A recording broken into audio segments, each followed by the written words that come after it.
সিংহের মতো বাঁচতে চাই, তবে এটাও ঠিক যে সিন্ডিকেটের গুলির হাতে নিজে মরে ছেলে মেয়েদের এতিম করে যেতে চাই না। আজ চলে যাচ্ছি দেশ ছেড়ে, অথবা পরিস্থিতি স্বাভাবিক হলে কোনো একদিন ফিরবো এদেশে।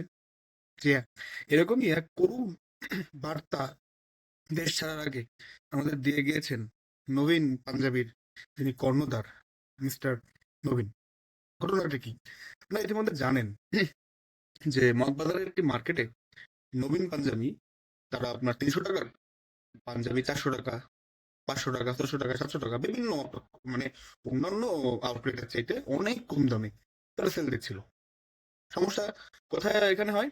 সমস্যা হচ্ছে আপনার আরো যারা মার্কেটে যাদের শপ রয়েছে, সেসব শপের যারা কর্ণধার রয়েছে, বিশেষ করে প্রিন্স আপনার ফ্যাশন নামের যে শপটি রয়েছে, তার কর্ণধাররা এবং ওই স্থানীয় কিছু আপনার এই সিন্ডিকেটের যারা হোতা, তারা পুলিশ নিয়ে এসে তার দোকানে এক প্রকার মবই চালায়। এটা আমরা দেখেছি। তার দোষ কি? তার দোষ হচ্ছে তিনি আপনার সস্তায় পাঞ্জাবি সেল করতেছেন। বাজারের কমিটি, ওই বাজারের কমিটি অ্যান্ড এসব সিন্ডিকেটের যারা হোতা, তাদের কথা হচ্ছে এই মার্কেটে ব্যবসা করতে গেলে 4,500 টাকার নিচে পাঞ্জাবি সেল করা যাবে না। And at the mean time দেশ আপনার 1500 টাকার নিচে আপনার কোনো পায়জামা সেল করা যাবে না। এখানে নবীন পাঞ্জাবির যে কর্ণধার বা নবীন পাঞ্জাবির দোষ হচ্ছে তিনি কম দামে মানুষের কাছে প্রোডাক্ট সেল করতেছে। ঠিকই শুনছেন, এটাই একজন মানুষের দোষ। এদেশে বেশি দামে সেল করলে আপনার দোষ না, বেশি দামে সেল করলে আপনার দোষ না।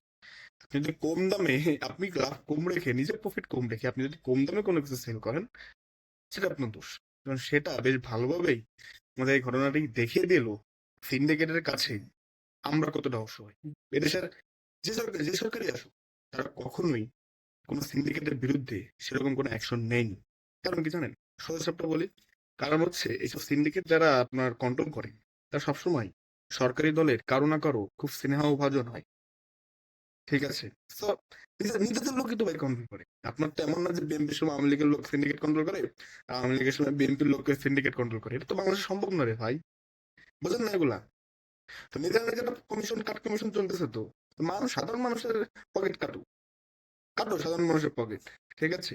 আর যারা সুলভ মূল্যে আপনার পণ্য প্রোডাক্ট দিচ্ছে, তাদেরকে দেশে থাকতে দেবো না, তাদেরকে বিদেশ পাঠিয়ে দাও। আর যারা তারা সিন্ডিকেট করে মানুষের টাকা পকেট থেকে চুরি করতেছে, ছিনতাই করতেছে, এইসব ছিনতাইকারীদের, এইসব ধান্দাবাজদের এদেশে বড় বড় যেসব অবস্থান রয়েছে, বা এদের দেখলে সাহেব বলো, বড় ব্যবসায়ী বলো, স্যার বলো, ঠিক আছে? আমাদের দেশে এরকমই রে ভাই। আমি অবাক হইনি এটা দেখে। আপনার অবাক হলে আমি আমার মানে আমি অবাকই হবো নিজে, আপনি অবাক হলে। এটা যেটা হয়েছে, এটা তো হয়, সবসময় হয় এদেশে। এটা জাস্ট আমাদের সামনে এসেছে, এছাড়া এছাড়া কিছু না। আপনার মানে প্রশ্ন থাকে না যে নবীন ফ্যাশন, নবীন পাঞ্জাবি হাউস, তারা আপনার যা ইচ্ছা সেই দামে বিক্রি করবে। এটা তো হওয়া উচিত। আমি ভাই 300 টাকার পাঞ্জাবি আমি কিনেছি, আমি এসে সেটা 250 টাকা, আমি যদি 50 টাকা লসও বিক্রি করি, আপনার কি? আপনার সমস্যা কি?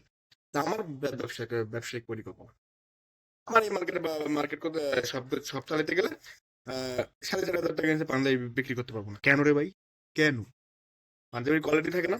আপনার পাঞ্জাবি যদি এরকম কোয়ালিটিপূর্ণ হয়, তাহলে আপনার আদার্স খরচ মিলিয়ে তাহলে আপনি বিক্রি করেন। তারা নাই তো, না হবে না। ওই যে বাজার কমিটি থাকে, এই বাজার কমিটি বা বিভিন্ন যেসব কমিটি রয়েছে না, এটা হচ্ছে সিন্ডিকেটের মূল হোতা। এই সভাপতি সেক্রেটারি থাকে বাজার কমিটি, ঠিক আছে? এরা হচ্ছে কন্ট্রোল করে, এদের কাছ থেকে হচ্ছে কম দামে নাও, এরা অনেক সময় টাকাও দেয় না। বাজারের সভাপতি আসছে, ভাই এটা পাঞ্জাবি তো দিতে হয়, বা আর আপনার কাছ থেকে কি টাকা নেবো ভাই, আপনি তো বাজারের সভাপতি, ঠিক আছে? তো এটা কিন্তু চলে, ধান্দা পানি। সাধারণ মানুষের পকেট কাটো, জাস্ট কেটে দাও।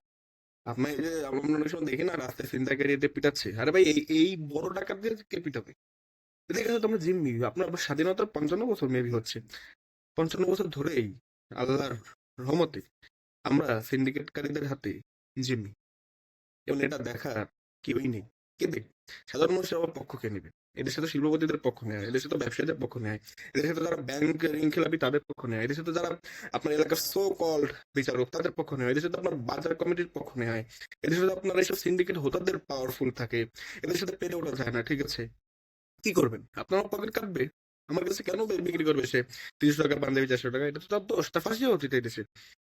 সে চলে গেছে বলে ফেলে, তাকে আপনার ফাঁসি হওয়া উচিত তার।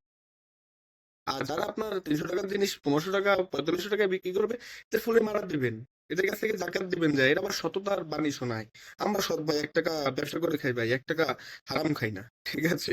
মানে এই হচ্ছে আমাদের সোসাইটি, এই হচ্ছে আমাদের মাইন্ডসেট, এই হচ্ছে আমাদের আপনার সো কল্ড অবকাঠামো, সামাজিক অবকাঠামো। তো এটা অবাক করার কিছু নেই। এট দ্য সেম টাইম আর একটা ক্লিপে দেখলাম যে ওই এলাকার বা আপনার কোনো এক এলাকার, আমি নাম বলবো না, সে এলাকার নাম বলবো না কারণ হচ্ছে ফ্রিডম অফ স্পিচ, আমাদের সে ফ্রিডম অফ স্পিচ তো সবসময় অ্যাটলিস্ট বেস্ট থাকে।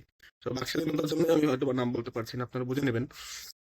তো তারা বলেছে নাকি সেই থানারই এক লোক নাকি বলেছে যে তিনি এই প্রিন্স ফ্যাশন কোন একটি ওই ওই যে যারা ওখানে তাকে ব্যবসা করতে দিচ্ছে না মিস্টার নবীনকে, তার নাকি এক বিশেষ ব্যক্তির, বাংলাদেশে খুব ক্ষমতাধর ব্যক্তির বন্ধু।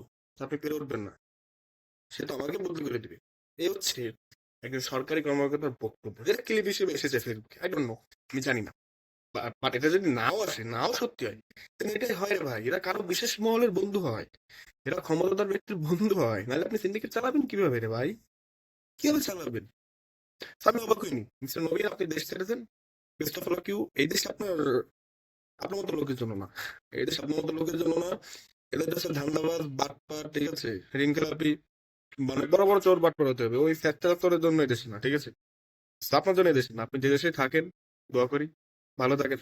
And at the same time আপনি বেশ বুদ্ধিমানের কাজ করেছেন যে দেশ ছেড়েছেন, কারণ আপনি নিজে বলেছেন যে আপনার হত্যার হুমকি দিচ্ছিল বিভিন্ন মাধ্যমে। হ্যাঁ হ্যাঁ, ছেলে মেয়েদের কেন আপনি এটিম করবেন? কারণ আপনি আপনার আল্লাহ না করুক কিছু হলে আপনার ছেলে মেয়েদের কে দেখবে? হয়তো বা এই দেশ দেখবে, 1 লাখ টাকা ধরে দেবে, 20,000 টাকা ধরে দেবে, আমরা তো এই করি, সাধারণ মানুষ মরে গেলে 20,000 ধরা, 50,000, 50,000 টাকা দিয়ে দিই, এটাই সেটেল হয়ে যায়, ঠিক আছে? তো যাই হোক, কোনো বিচার টিচার আমি আশা করি না, বরাবরের মতোই কিছুই হবে না।